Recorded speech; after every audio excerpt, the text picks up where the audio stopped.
I had 5 jobs that I've worked in my life. I worked at GNC. I worked at the gym. I was a server at a restaurant. I was a host at a restaurant. And I don't know what the other job was at the restaurant, but I had 5 different jobs. What kind of restaurant? It was Jack's in Newark. Yeah, that's where I worked. And all 5 jobs fired me. So I got fired from every job I ever had. That led me to, what am I going to do to make money now? And unfortunately, I got into drugs. So I was around a very toxic environment. I'm not someone to blame other people for my actions. Like, I decided to start selling drugs. It was my choice. But I was influenced heavily by my friends back then, by the people around me, right? Yeah. And I didn't know any better, so I started selling drugs. That led me to doing a lot of drugs, and doing a lot of drugs almost destroyed my life. So I caught myself at age 25. So this is 3 years ago.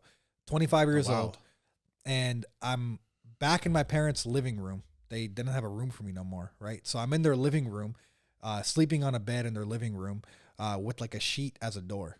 And I'm 25 years old, and I'm doing drugs still. I'm trying to quit selling drugs, and I have no job. I got fired from everything, and I'm like at the lowest rock bottom of my life. That was 3 years ago. Man, What was going through your mind? Because most people be like, you know what? I like that you said you're not one to blame anyone of your situation. At that point, what was your defining moment? Like, how did you know, okay, enough is enough? It's time to make a change. or did you even like Or it? yeah, or did you you like or the did you lifestyle? not? Like, what happened? Yeah, Like, well, walk we'll us have through- to. What was your mindset at that time? Because you hit the bottom, but you didn't give up. So we'll have to take it back a little bit earlier to just some context on my family. So my parents moved here from Afghanistan. They're not from America, right?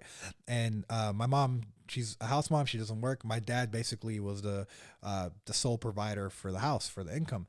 And what he does for a living is sort of what we do with Amazon FBA, right? The only difference is he doesn't sell online. He sells wholesale in person. So he would go purchase merchandise and have a warehouse with that merchandise and then resell it. So I grew up seeing my dad hustle. Like, by hustle, I mean, do you remember the days before GPS when we had to use MapQuest? Oh, heck yeah. Yeah. Yeah. So I remember being like 10, 11 years old, going on the computer, the desktop, and printing out MapQuest navigation to garage sales. To go to these garage sales every single week to pick up merchandise from people's garage sales, put them all up in a truck, bring them back to our house, clean them up, fix them, and sell them. And people do that as a side hustle today, but that was our family's main income. Oh, dude, your dad was the original Gary V. Yeah, literally. Garage sale flipper.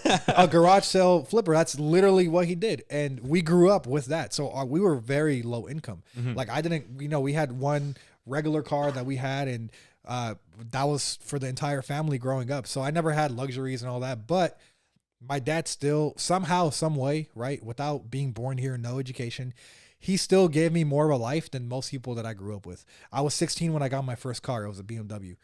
I was 18 when I got the Camaro, right when it came out, when Transformers came out, right? The Bumblebee was on the movie. Sick. I was like, I want the car. My dad got me the car. Like, he made it happen. So he gave me everything I wanted, spoiled me, you can say. And now I'm 25. And this is what hurt me the most, is sitting there in the living room thinking, damn, my dad worked his ass off. He did everything to provide for me, make sure that I had the best life. Now I'm a grown man at 25 back in his living room with no money, in debt, with no car. I failed at everything in life, and I'm doing drugs. Like, how did I become this person? Yeah. And I just felt so disgusted that was what made me really like turn my life around.